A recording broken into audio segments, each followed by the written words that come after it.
Hello, and welcome to the Spooky Chris podcast. My name is Chris Ringler. I am the aforementioned host of this little micro podcast. I am an author, filmmaker, and all-around ne'er-do-well. If you want to know more about me, or my books, or films, or anything else, you can go to my website, spookychris.com. And you can find all about it. If you want to check into any of my books, you can find them all on Amazon. Now, for anyone that knows me, to any degree, they know that I am a huge movie nerd. Unashamedly so. I always have been.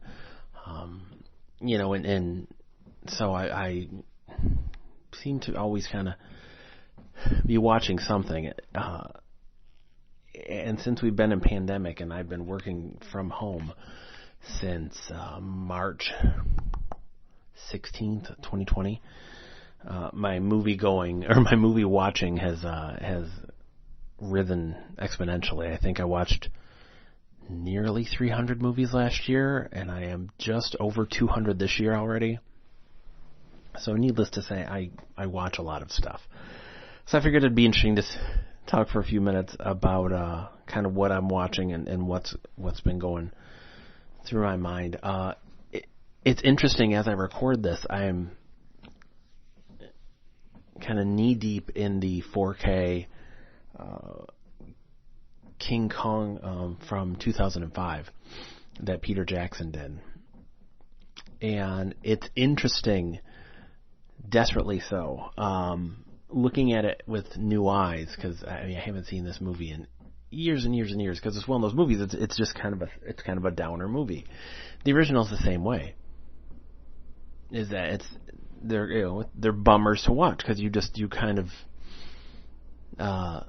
connect with Kong and you feel for him and pity him, and so watching him get done dirty and then end up as he does, it's heartbreaking. More so in the 2005, because they take great pains to make him more of a character and more of a part of the pathos of the story. It's interesting though, watching it so many years later, and I don't know, it's Peter Jackson's an interesting cat. Extraordinarily talented. Has made some of, in the Lord of the Rings movies, he made some of the Hollywood's biggest and the best movies turned out from there, And they're incredible. And, a lot of people knock him for the Hobbit films and for this and for that.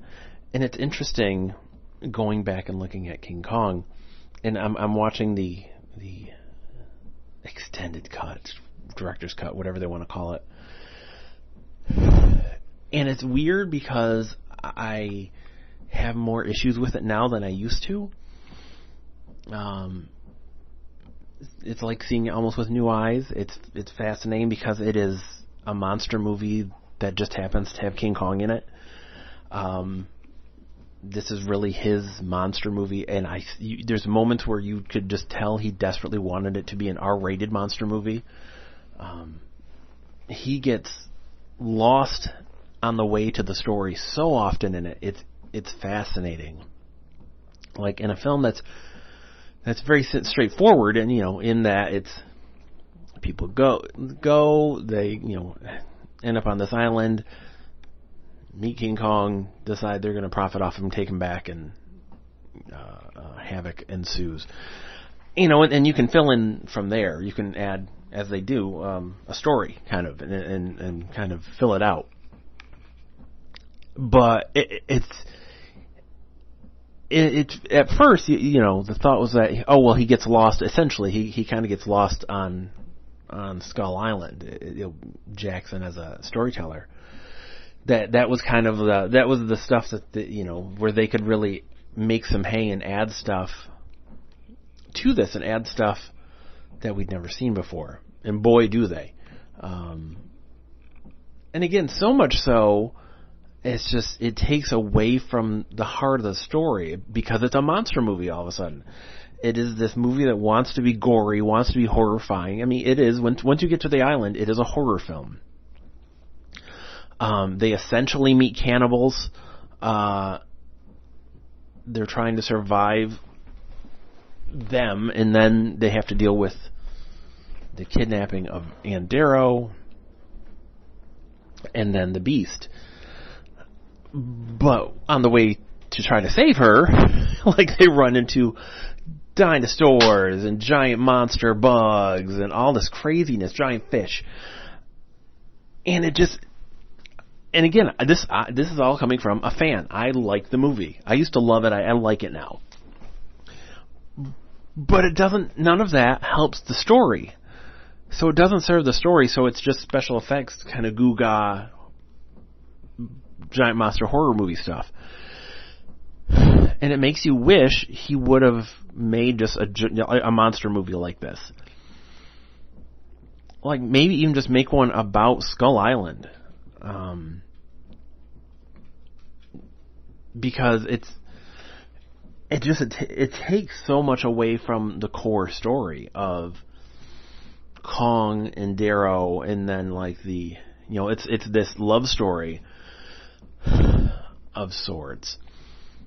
But it's interesting too. There's a lot of weird, there's a lot of weird things going on in it. Like the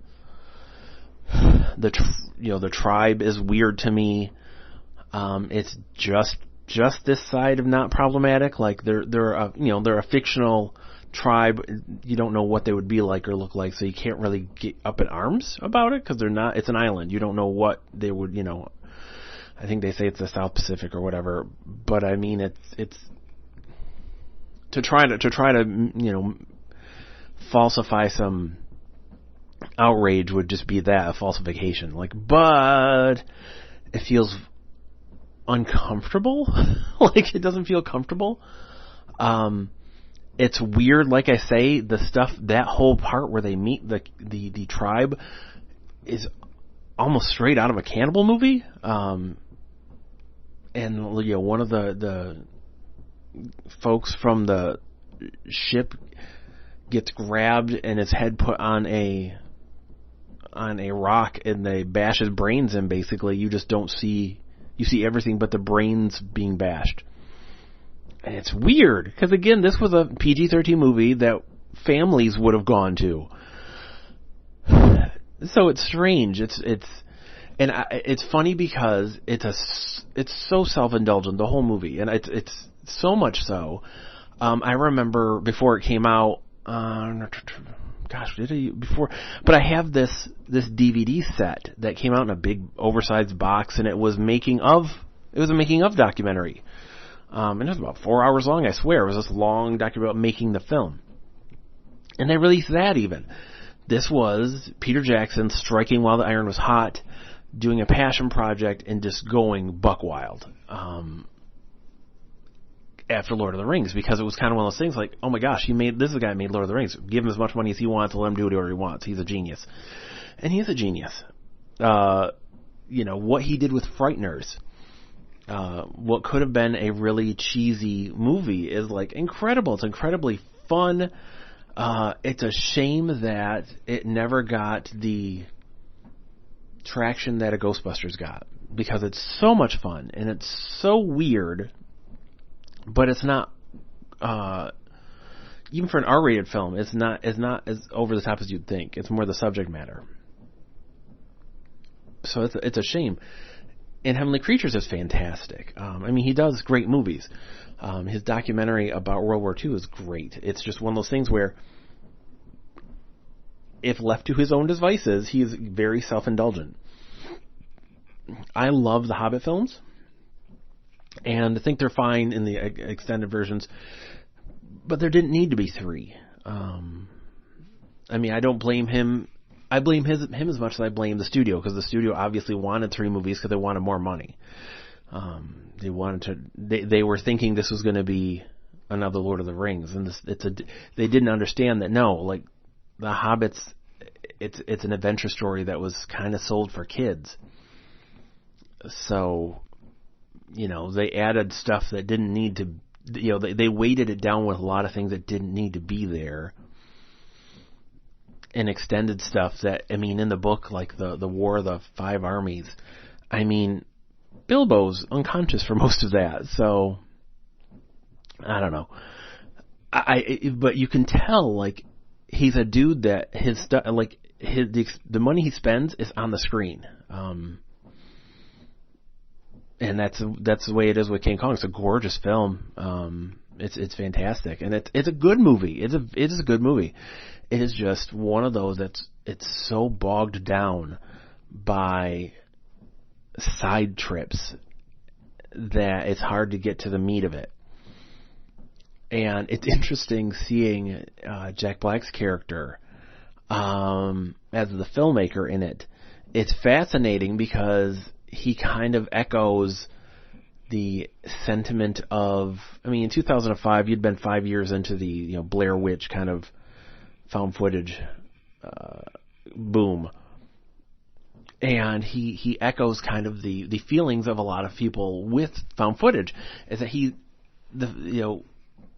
is always filming, and it's kind of, as it goes, it shows his obsession with the film. And it's funny too, because Black wasn't as much of a villain to me when I first saw it, but now he's just so self-involved and self-interested. Like, you see him as a villain, and see, like, he's not happy to see people lose their lives and put in danger, etc., but he's content with it if he gets what he wants out of it. Where he's filming people being eaten, he's filming these beasts, he puts people in danger from the outset for his movie because he has nothing else. So he's kind of a pathetic villain, because it's not a grand villainous role, it is a pathetic one where he's just so blinded by his obsession to make this movie and to prove that the people wrong, that he's not washed up and not a nobody. So it's interesting. It's a good movie. It's a beautiful film. It's just, wow. It's bloated. It's a bloated movie. Speaking of which, oh my gosh, my wife and I last night watched the movie Mindhunters. We had recently watched Copycat, which is a decent thriller, not amazing but not bad thriller, from the heyday of the 90s. This is heyday of the 90s, which after Silence of the Lambs came out and did just such huge business and became kind of a cultural touchstone. Everybody started wanting to make, got